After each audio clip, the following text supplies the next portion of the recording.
Bien, bonsoir à tous. Donc, dans le cadre de la soirée que nous avions faite sur la santé et l'haltérophilie, je vais venir vous parler du lien qu'il existe entre la kiné et l'haltérophilie et l'apport de cette discipline donc dans la pratique en kiné.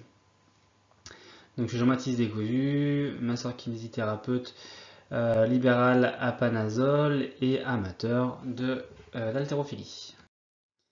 Donc le lien n'est pas forcément évident à faire parce que dans la représentation commune, l'haltérophile c'est cette personne-là, donc c'est quelqu'un de baraqué, qui soulève des montagnes, on ne sait pas trop comment, on ne sait pas trop pourquoi, et surtout il a l'air d'être à des années-lumière des personnes que l'on reçoit au cabinet. Parce qu'au cabinet, on reçoit plutôt ce genre de personnes. Donc une personne qui va être âgée, surtout en Limousin, là où on pratique, c'est vrai qu'on a plutôt des personnes âgées. Et en plus, la personne âgée, elle vient rarement avec un seul problème, c'est-à-dire on arrive rarement à quelqu'un qui a uniquement un syndrome fémoro-patellaire. Cette personne, elle peut cumuler d'autres soucis, diabète, hypertension. Elle peut avoir aussi, par exemple, si on prend que des éléments musculo-squelettiques, elle peut aussi avoir une lombalgie, une tendance à la lombalgie chronique. Voilà, enfin ce genre de choses. Et parfois même, eh bien, il existe aussi qu'elles viennent avec un joli red flag, comme un cancer par exemple. Et à ce moment-là, le traitement unique par la thérapie mécanique, a priori, eh bien, il est contre-indiqué. Donc il faut bien, pour ces personnes-là, il faut bien leur proposer une solution. Et donc, en fait, le travail de force, notamment par l'haltérophilie, ou j'ai envie de dire des dérivés d'haltérophilie, ben, peut paraître intéressant. En plus, c'est compliqué à faire le lien parce que ben, c'est vraiment des mouvements qui sont complexes, ça c'est sûr, et dans lesquels on a de la charge. Et là, sur cette diapositive, je vous ai mis les quatre vraiment choses les plus importantes selon moi, que sont en haut à gauche donc le back squat, en bas à gauche le front squat, donc le fait d'avoir la barre devant, au niveau du soulevé de terre, en haut à droite, vous avez un sumo deadlift, hein, au cours de laquelle on voit cette personne en train de faire une belle rotation interne de hanche, qui n'est pas forcément la bienvenue. Et en bas, un soulevé de terre traditionnel, classique si j'ose dire. Donc tout de suite, je vais vous parler en fait du soulevé de terre, par exemple, que je trouve vraiment très intéressant, notamment chez le lombalgie chronique. Alors, en parler d'un petit peu du mouvement. Donc, si on prend la photo tout à gauche, on voit notre sujet, en l'occurrence moi-même, qui vient placer ses têtes de méta de manière à ce que la barre vienne se projeter sur la tête des méta au niveau de mes pieds, mes métatarses. Euh, Mes mains viennent se poser sur ma barre et pour le moment, vous voyez que mon dos n'est pas encore activé, je n'ai pas mis en tension mon dos puisqu'il est complètement arrondi et je n'ai aucune tension par exemple dans mes paravertébraux. On passe ensuite sur la photo du milieu et là on voit qu'en l'occurrence que mon bassin s'est antéversé et que mon dos est complètement creusé. Là, ma chaîne postérieure est en tension et je rajoute un petit cercle au niveau de mes coudes. Mes coudes regardent vers l'arrière, c'est-à-dire que j'ai fait une rotation externe de mes deux épaules afin de placer et de fixer mes épaules au cours du mouvement. Et enfin, sur la photo de droite, eh bien, je me suis relevé en faisant frotter la barre contre mes tibias et puis contre mes cuisses. Et je suis droit comme un i pour terminer. Donc je vous ai mis cette photo pour dire que, vraiment pour illustrer le fait que je le faisais avec mes patients, que je le faisais pas qu'avec des hommes par exemple. Vous voyez, il y a deux femmes qui le font également sur ces images. Le sujet tout à droite a une trentaine d'années, là où les autres sujets, le sujet du milieu, a une soixantaine d'années passées. La dame à gauche a une soixantaine d'années passées et la dame de droite doit avoir une cinquantaine d'années peut-être. Sachant qu'il y a aussi ici des personnes qui ont des pathologies liées à leur rachis. Il y a quelqu'un ici qui a un problème, qui a un spondylolisthésis pour information. Il y a quelqu'un qui avait une lombalgie commune. Il y a quelqu'un qui avait un problème de genou. Enfin voilà, donc c'est un même exercice qui peut servir dans différentes problématiques. Et c'est ma foi bien pratique et ça a souvent de beaux effets. Alors l'installation, elle a évolué depuis. Maintenant, je n'oriente plus exactement le petit tabouret orange. Là, je l'oriente plus exactement comme cela. Mais on va dire que eh bien, ça a bien fait le taf pendant quelques années. Enfin, pendant quelques années, pendant quelques temps. Ça fait pas si longtemps que ça que j'exerce. Maintenant, je voulais également vous présenter le back squat et essayer d'en donner une analyse du mouvement. Donc, voilà, ça marche comme ça. Euh, donc, le back squat, on vient placer au niveau de sa septième vertèbre cervicale la barre. On la tient fermement des deux côtés. On vient la raquer, c'est-à-dire qu'on vient la enlever du rack. Et on va exercer une triple flexion, hanche, genou, cheville. Et remonter ensuite, faire une triple extension. Donc on va essayer d'en voir un petit peu les points clés.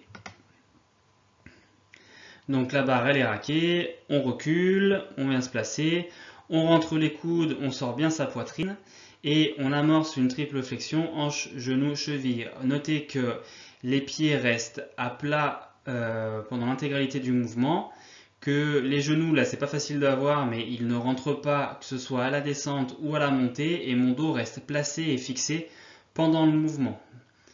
Donc le back squat ne fait pas travailler uniquement les cuisses et les fessiers.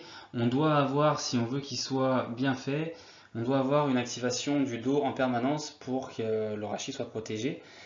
Et notez également que s'il s'agit d'un squat complet, j'ai bien passé la ligne des genoux.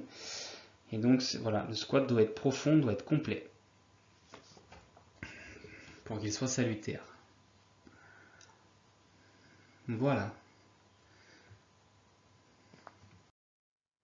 Alors c'est bien tout ça, mais comment on va y tendre et comment on va y parvenir? Donc le but, c'est d'inculquer à la personne qu'elle ait un dos qui soit placé avant le début du mouvement, c'est-à-dire une belle posture de départ, et qui soit fixé, c'est-à-dire au sein du mouvement, que ça ne bouge pas. Alors comment est-ce qu'on va y parvenir à notre vidéo, à notre photo de droite? Eh bien tout simplement, ou enfin, ce qu'il faut faire, on va dire, c'est travailler sur l'antéversion du bassin avec le patient et qu'il en ait conscience, qu'il ait conscience de ce mouvement d'antéversion. Tiens, quand j'active mes spinaux, quand j'active ma chaîne postérieure, je vais faire cette antéversion. Donc il faut prendre des choses, imager un petit peu ce qui se passe au niveau du bassin. Il faut placer ses mains sur le patient et lui faire sentir le mouvement de son bassin quand il fait son interversion. Il faut essayer d'exagérer un peu le mouvement. Il faut essayer de lutter aussi contre la kinésiophobie parce que malheureusement, souvent chez le lombalgique chronique, on va associer la cambrure à tort. On va associer la cambrure au fait que se cambrer, ça fait mal. Alors que si on a des courbures, si on a des cambrures, c'est qu'on est fait comme ça de nature. On peut utiliser l'exercice du good morning assis. C'est un peu, faut être sûr d'avoir quelqu'un qui a un bon schéma corporel, mais c'est possible. Le faire évoluer vers du good morning debout pour sentir la tension dans la chaîne postérieure à travers la tension des ischio-jambiers. On peut faire du Superman ou aussi du saut en parachute, ce fameux exercice en fait où on a une grosse activation de la chaîne postérieure. Voilà, tout ça c'est important de le faire. Et ça peut prendre du temps, mais personnellement, alors en libéral on sait qu'on n'a pas beaucoup de temps, mais je préfère prendre du temps à travailler l'antéversion, à faire vraiment tout ce travail-là pour regagner du temps par la suite, lorsque je vais pouvoir mettre de la charge sur le dos de mon patient, lui faire en sorte que toute sa chaîne postérieure, venir lui mettre de la charge en faisant des soulevés terre à 20, 30, 40, 50 kg, faire de la série, faire des pauses, etc. Du terre tendu, enfin ce genre de choses. Et en ayant la certitude que mon patient travaille en sécurité, qu'il sait bien utiliser son dos et qu'il travaille en sécurité. Voilà. Et là-dessus, je vais regagner du temps dans un second temps, mais par contre, si j'ai pas la certitude qu'il arrive à garder un dos placé ou fixé, là, ça peut être peut-être pas dramatique, mais ça peut lui être délétère en tout cas. Et le premier principe, c'est de ne pas nuire. Alors attention, je vais modérer mon propos. Ça, c'est une diapositive qui m'a été inspirée d'un confrère, donc Thomas Bruno. Il ne faut pas développer non plus une peur aussi de se pencher en avant avec un dos rond. Donc effectivement, Ça pourrait être un effet nocebo du discours. Et c'est parfois chez certains patients qui prennent la rééducation extrêmement à cœur, ils peuvent devenir avoir peur et un peu se robotiser. Donc il faut effectivement proposer l'exercice, pourquoi pas du Jefferson Curl.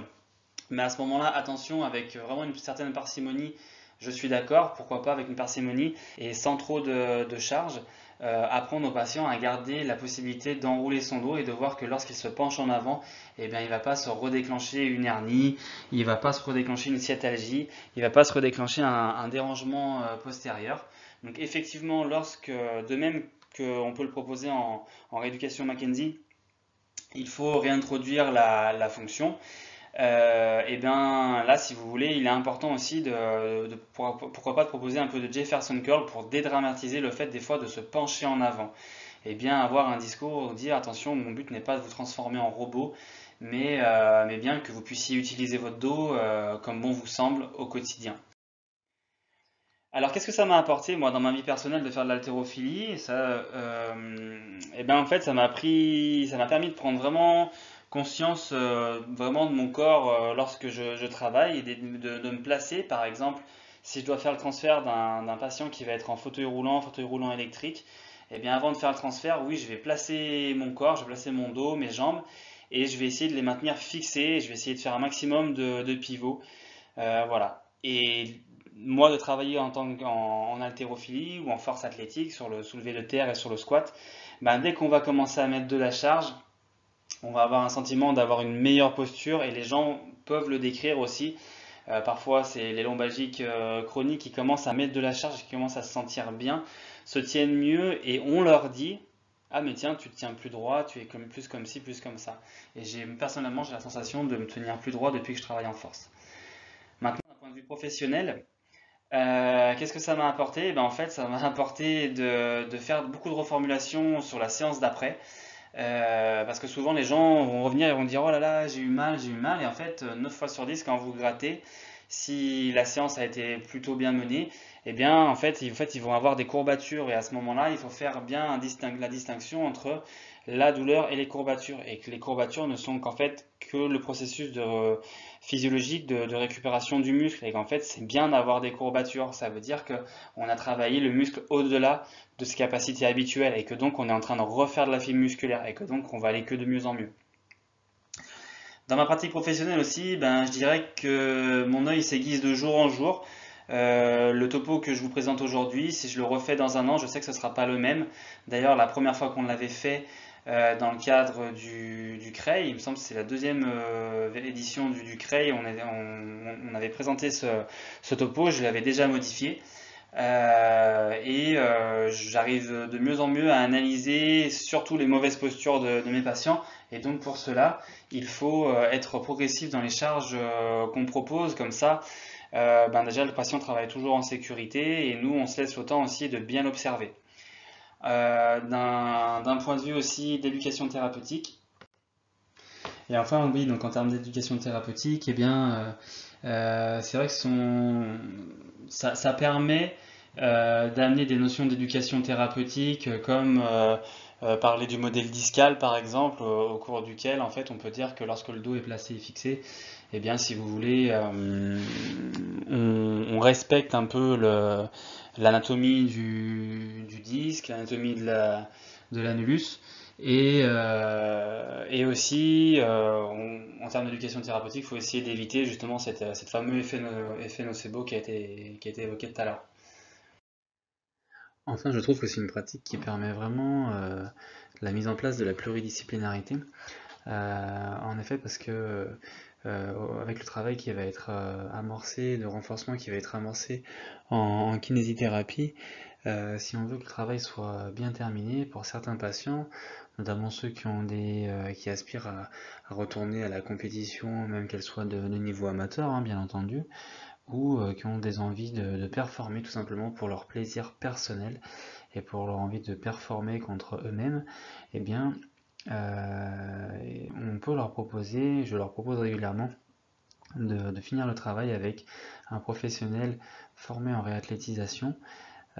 Donc en l'occurrence, moi dans mon cas il s'agit de Pierre Roulière, Parce que moi je considère qu'on n'a pas le même maillot mais qu'on a la même passion.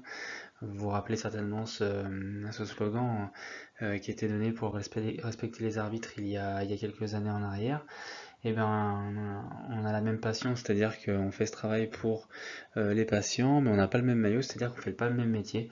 Moi, la réathlétisation, la programmation planifiée de renforcement musculaire, je ne sais pas faire ça.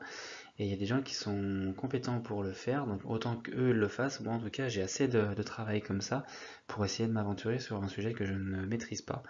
Donc je préfère laisser faire ça à un professionnel et, ça marche vraiment bien. Et les personnes qui sont allées voir, en l'occurrence Pierre par exemple, ben, tous étaient ravis et ont vraiment bien assimilé le fait que le sport santé était quelque chose d'important et avaient souvent, après, beaucoup plus de facilité, comme par hasard, à débloquer du temps dans leur semaine pour eh ben, pratiquer le sport santé.